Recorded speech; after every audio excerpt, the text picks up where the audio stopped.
आलमगीर आलम के पीए के घर से 32-33 करोड़ रुपया मिलता है, नोटों का पहाड़ मिलता है, नोट गिनने की मशीन खराब हो जाती है लेकिन रुपया निकलता रहता है।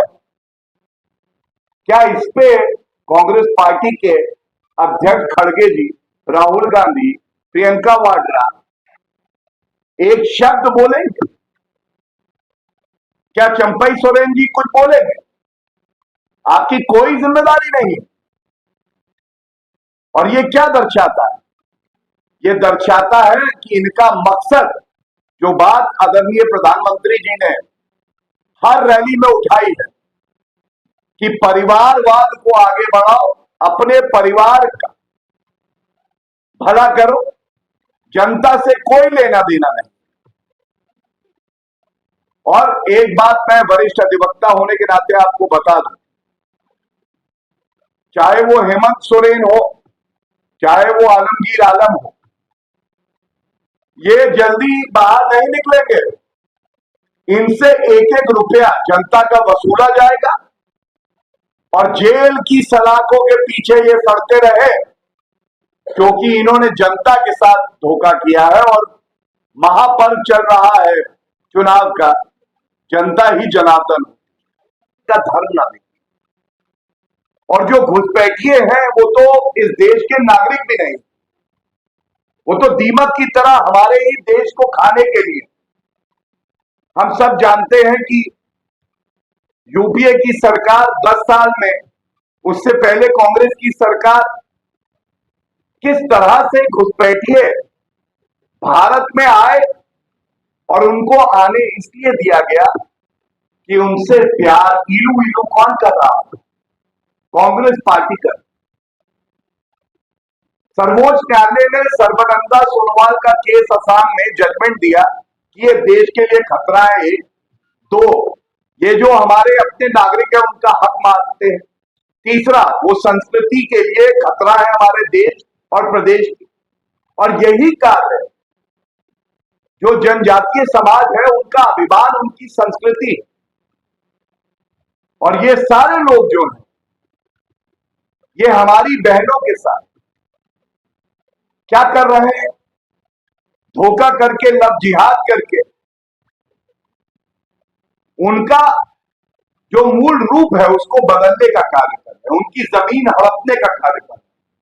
और जब आहत होके हमारा भाई जो जनजातीय समुदाय से आता है पुलिस के पास जाता है, तो पुलिस चुप्पी साधे रहती है, क्योंकि इन घुसपैठियों में उनको अपना वोट बैंक दिखाई देता है।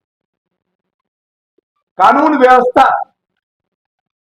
अगर कोई धर्म के आधार पर किसी के साथ धोखा करता है, दुराचार करता है, एफआईआर होनी चाहिए। एफआईआर नहीं लिखी जाती। बहुसंख्यकवाद के लिए भारत में जगह नहीं। बहुसंख्यक जो है वो हिंदू है, और इतना सहिष्णु है कि बहुसंख्यक होकर भी हम अपने आप को पंथ निरपेक्ष संविधान देते हैं। मतलब बहुसंख्यक से नफरत है तुम्हें कि तुम कहते हो कि जगह नहीं है, और रोहिंग्या के लिए जगह है जो नागरिक नहीं।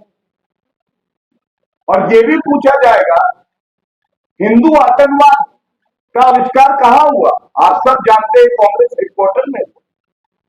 लेकिन अफजल गुरु को फांसी देनी थी तो कांग्रेस पार्टी के हाथ पांव कांप जाते थे, आदेश नहीं हो पाता। और मैं एक बात बड़ी जिम्मेदारी से कह दूं, जो असंभव को संभव कर दे उस व्यक्ति का नाम श्री नरेंद्र मोदी जी। अनुच्छेद 370 इन्होंने तुष्टीकरण करने के लिए, अपने वोट बैंक को साधने के लिए उसको एक हथियार बनाया। पहला शब्द संविधान अगर सबका आप पढ़ते तो टेम्पररी, अस्थायी। अगर किसी ने हटाया तो वो श्री नरेंद्र मोदी। भव्य राम मंदिर हम पे तंज कसते थे, कहते थे मंदिर वही बनाएंगे, तारीख नहीं बताएंगे। अब हमने कहा मंदिर वही बनाया है, तारीख भी बताया, तुमको भी बुलाया। लेकिन आप सोचिए, हमारा वोट बैंक ना खिसक जाए, इस डर से राहुल गांधी, खड़गे जी, तमाम और नेता घमंडिया थे, वहां पे आशीर्वाद लेने जा नहीं पाए प्रभु राम।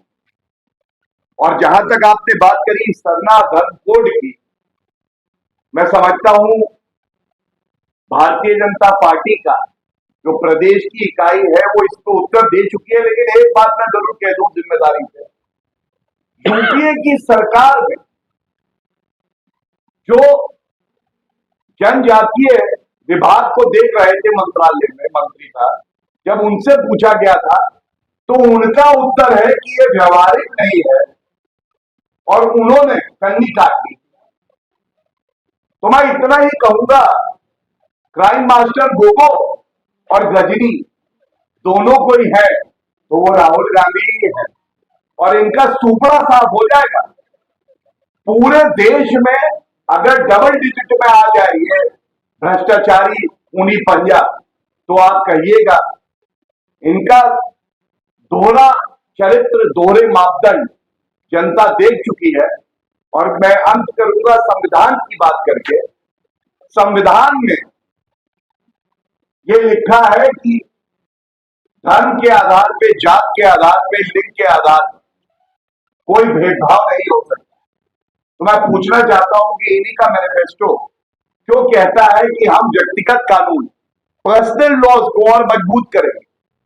मतलब ट्रिपल तलाक, जिसको सर्वोच्च न्यायालय ने कहा है कि गैर संवैधानिक है, जिसको अपराध बनाया आदरणीय प्रधानमंत्री श्री नरेंद्र मोदी जी ने, जो हमारी मुस्लिम बहनें हैं, माताएं हैं, उनको उनकी अस्मिता को बरकरार रख के उनका सम्मान लौटाया।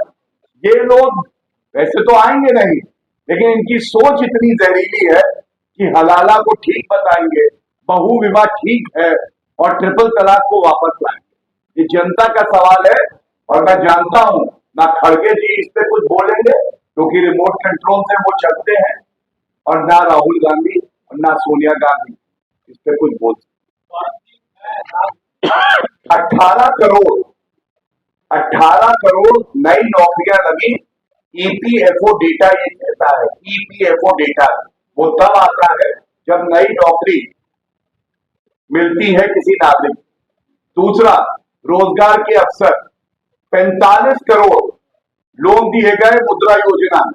तो मैं फिर संविधान का थोड़ा समझ रखता हूं। मैं आपको एक बात बता दूं, धर्म के आधार पे आरक्षण नहीं दिया जा सकता, इसकी इजाजत हमारा संविधान नहीं देता। एक दूसरी बात, जब संविधान निर्माताओं ने आरक्षण पे चर्चा की, जब उन्होंने अल्पसंख्यकों की बात करी, तो भी यही बात हुई कि धर्म के आधार पे यह नहीं हो सकता। लेकिन चिंताजनक क्या है, जहां जहां कांग्रेस पार्टी की सरकार आती है, संविधान को तार-तार करके तुष्टीकरण करने के लिए वो धर्म के आधार पर आरक्षण की बात करती है। और आरक्षण लेती किसका है?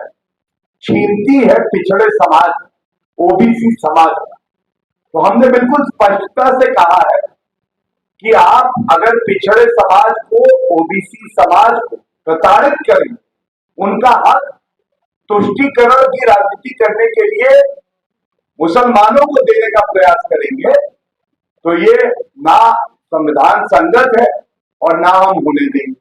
और जहां आपने बात करी है कि क्या अगर कोई भारतीय जनता पार्टी में है तो उसके साथ क्या रवैया होगा, तो मैं समझता हूं कि भारतीय जनता पार्टी ने हमेशा संविधान का सम्मान किया है।